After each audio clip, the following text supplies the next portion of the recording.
Essa é a parte 7, irmãos.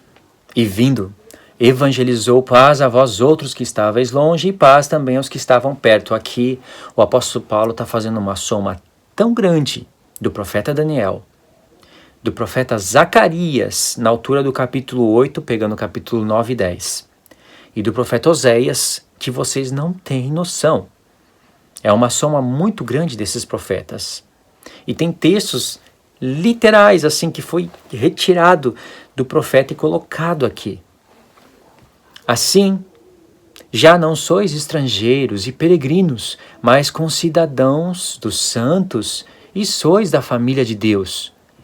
Edificados, aqui vem o Zacarias capítulo 8, tema central de Zacarias, edificação da casa de Deus. O fundamento foi posto, um fundamento literal, para edificar uma casa literal, usando homens literais. E quando começou a edificar a casa de Deus, começa a contagem das 70 semanas. Quando acabasse, segundo o profeta Daniel, a contagem das 70 semanas acabasse, aí sim o Santo dos Santos seria ungido. E se isso é assim, estaria selada a profecia e a visão. Que profecia, que visão. E aí sim, teríamos justiça eterna. Tem justiça eterna, sela a visão e a profecia. E o Santo dos Santos é ungido. Se você olhar só para um templo literal, você não sabe nem fazer cálculo do profeta Daniel. E me admira muito, muito. Homens tão inteligentes como o pastor Natan Rufino não compreender essa parte.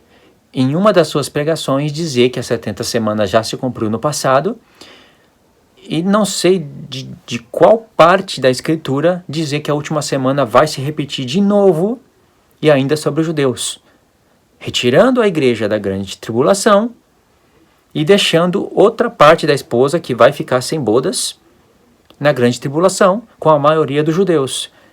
Me admira um homem tão inteligente tendo esse tipo de intelecto, ensinando isso para pessoas que não são tão inteligentes como ele e por isso vão crer. Não faz o menor sentido e por isso não vão ter no coração,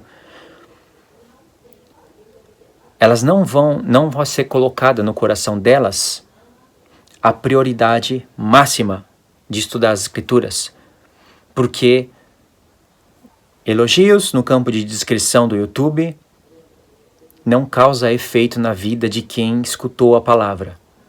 A pessoa vai ler, ela vai querer compreender, ela vai ver que tudo fez um sentido. Não foi algo somente que trouxe algo no entendimento dela que parece que fez sentido e escapou.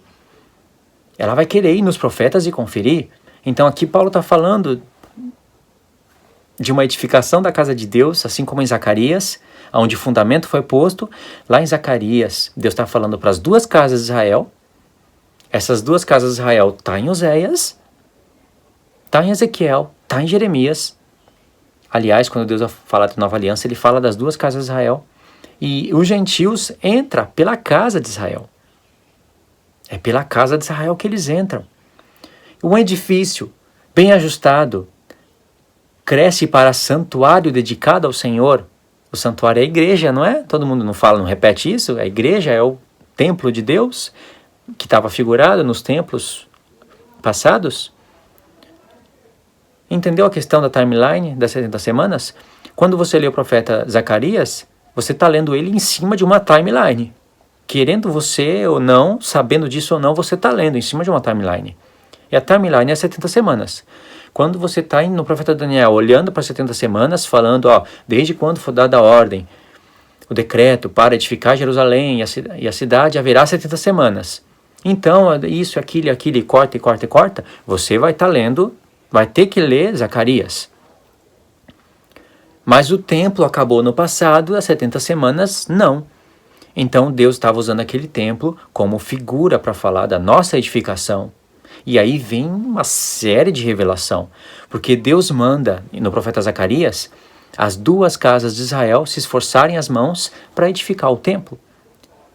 Mas, segundo a própria profecia, a casa de Israel havia sido rejeitada por Deus e jogada nas nações. A casa de Israel jamais pôde edificar o templo. A palavra de Deus não pode falhar. Esse vídeo você vai ter que acompanhar os links que eu estou deixando na descrição e depois voltar nele. Vai ser prazeroso escutar esse vídeo que eu estou gravando pela segunda vez. Porque você vai entender o que eu estou falando aqui. Para mostrar a mente do apóstolo Paulo. Quem era esse homem? E tudo isso daqui, ele disse, foi passado para a igreja ensinar. E agora ser conhecido agora dos principados e potestades nos lugares celestiais. Aí Paulo fala, no verso 22, no qual também vós juntamente estáis sendo edificados para a habitação de Deus no Espírito.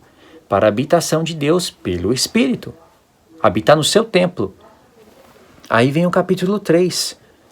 Por esta causa, eu, Paulo, sou prisioneiro de Cristo Jesus por amor de vós, gentios, por esta causa. Paulo entendia que ele estava preso não pela mão do imperador de Roma, de César, mas pela mão de Cristo, para que ele escrevesse essa carta e essa carta rodasse as igrejas. Ele estava preso à palavra de Deus? Não.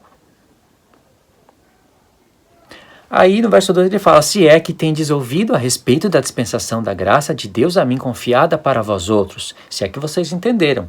Mas, aí ele fala, por quê, né? Pois, segundo uma revelação, me foi dado a conhecer o mistério, conforme eu escrevi há pouco, resumidamente, como nós lemos no capítulo 2, só que eu não mostrei de onde ele está tirando as bases literais que firmam o entendimento e faz a gente compreender o que ele está dizendo. Verso 4, pelo que quando ledes, podeis compreender o meu discernimento do mistério de Cristo, porque Paulo fala isso, porque ele sabia que nós tínhamos os profetas, sabia que as pessoas ao lerem os profetas iriam falar, olha, Paulo tirou isso daqui, isso daqui, isso daqui, mas por que ele tirou isso daqui, isso daqui? Tinha que somar. Por que ele catou isso daqui, isso daqui? Olha, ele veio e evangelizou paz aos gentios que estavam longe, isso está em Zacarias, está em Isaías, porque tem que somar.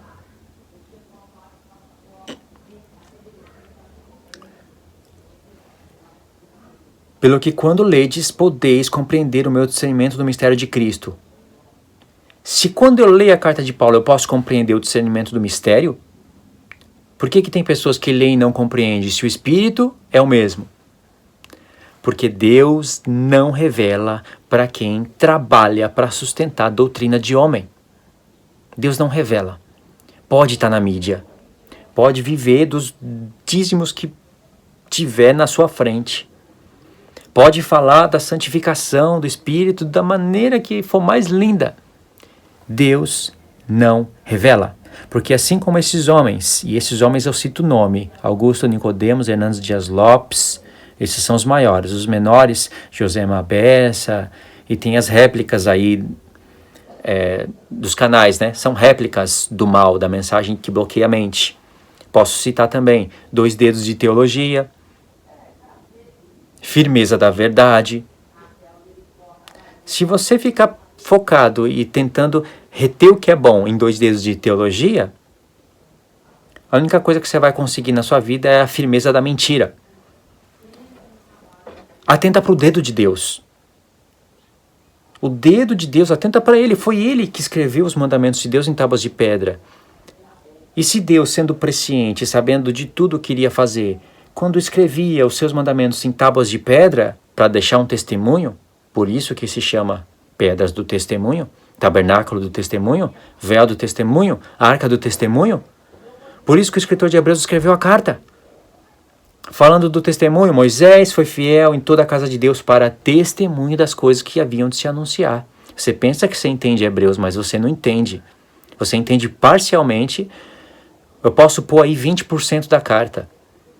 Você conhece o que é tabernáculo do testemunho? Responde sim ou não. Se você respondeu que não, então você não entende o que Hebreus está falando. Se Deus escrevia com seu dedo, então, enquanto ele escrevia, ele pensava.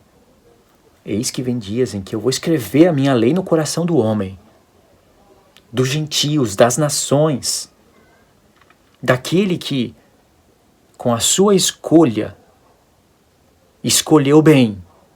Porque eu tomei os céus e a terra como testemunha, coloquei o bem e o mal, a bênção e a maldição, e falei para o homem escolher o bem. Se eles escolheram o bem que o meu filho fez, se o meu filho não faz nada, ninguém escolhe nada.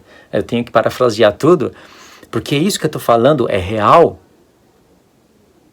é verdadeiro. Eu vou escrever a lei no homem. E esse homem, na profecia, é a casa de Israel, por onde entram os gentios. Atenta para o dedo de Deus, não atenta para 2 dedos de teologia. A firmeza da verdade está nas cartas de Paulo, nos estudos. Eu, como aqui no canal, como ensinando vocês, tenho que recomendar para vocês as cartas, os profetas, a lei. Porque o meu Senhor, na vida de ressurreição, viveu nisso. Ele não viveu ensinando os senhores do mundo. Toma cuidado com a epidemia de não sei o que, de não sei o que lá.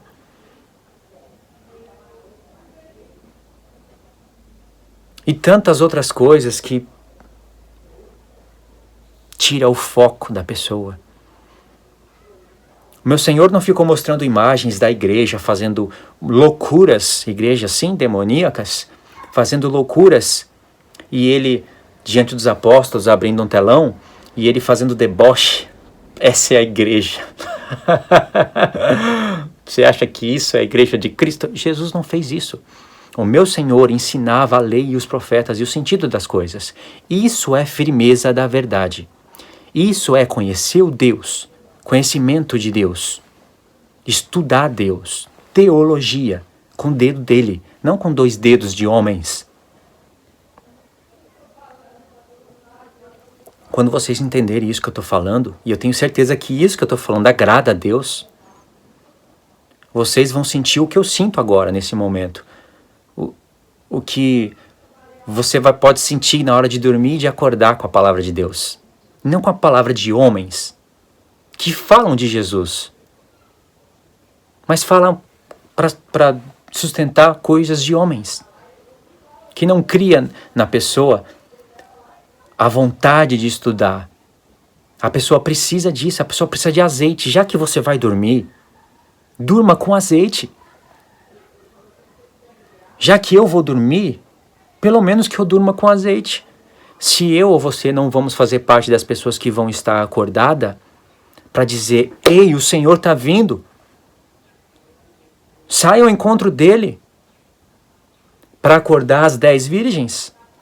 Já que talvez eu ou você não vamos fazer parte desse povo, porque esse povo é o povo separadíssimo de Deus, são poucos, pelo menos vamos fazer parte das virgens que vão dormir com azeite. Nós vamos ter essas lembranças quando a gente acordar. Vamos escutar a voz do Senhor, Ele está vindo. Olha os sinais, olha agora quem está dominando o mundo. Quem é que estava certo? A igreja foi tirada da grande tribulação? Quem é que estava certo?